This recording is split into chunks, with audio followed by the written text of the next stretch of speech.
Let's say Russell is not traded. Aaron is not traded. I want to stick to the NFC West. There we go. Jimmy Garoppolo likely gets traded. If those two guys aren't moved, could Jimmy get traded for a first-round pick because nobody else is available? None of the big guys are available, at least. Well, and you say likely on Garoppolo, and I mean, I guess that's fair. But I'm just telling you that Trey Lance was probably further behind than people realized. Trey Lance is greener than people realized. Trey Lance is going to need more work than people realized, and they have a roster that can win now. And if you're San Francisco, so you just said if someone gives up a 1, so maybe somebody doesn't. Let's just talk this out for a moment.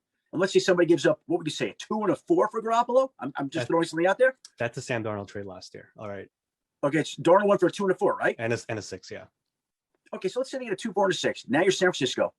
Now you could say Jimmy Garoppolo is unquestionably one of the most popular and respected players in our locker room. Players love playing with him. We have him under contract this year at a very friendly $25 million cap number.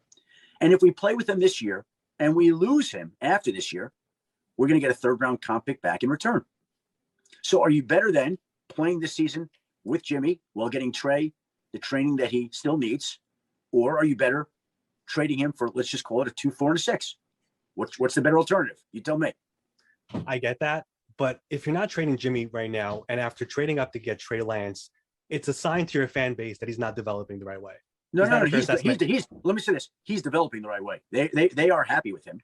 But I go back to my initial statement is that he didn't play college football at all 2 years ago. He's coming from a small school to begin with. And there is a steep learning curve for a quarterback like that who's blessed with a lot of talent, who they still are very high on. It's not a reflection of whether they think he's going to make it. Look, we said this last year, and people said, no, come on, they're not keeping Garoppolo. They're trading him. Well, he played. And by the way, maybe they do trade him. I'm not telling you you're wrong.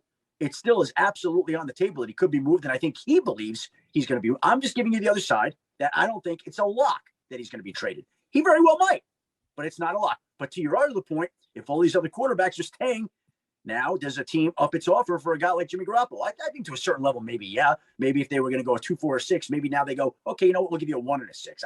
And we're just talking off the top of our head here. Could it increase the value of Jimmy Garoppolo? Some, maybe some, but I still think the amount it can increase is capped to a certain degree. But yeah, it could drive up the value of Jimmy. And again, to our earlier point, where are all these teams getting the quarterback that they want next year? You know, there's a team last night that called me. They're like, hey, what's going on with Russell? I exactly what I told you, right? And so, well, okay, well, if they can't get Russell, then who's the next guy they're getting? Well, it doesn't, maybe not Aaron Rodgers. Some teams aren't willing to wait and see what is going on with Deshaun Watson. Some teams are open to that. Other teams, I think, have questions that they want answered. Okay, so not those guys. Who's in that next tier? It's tough to come up with the names.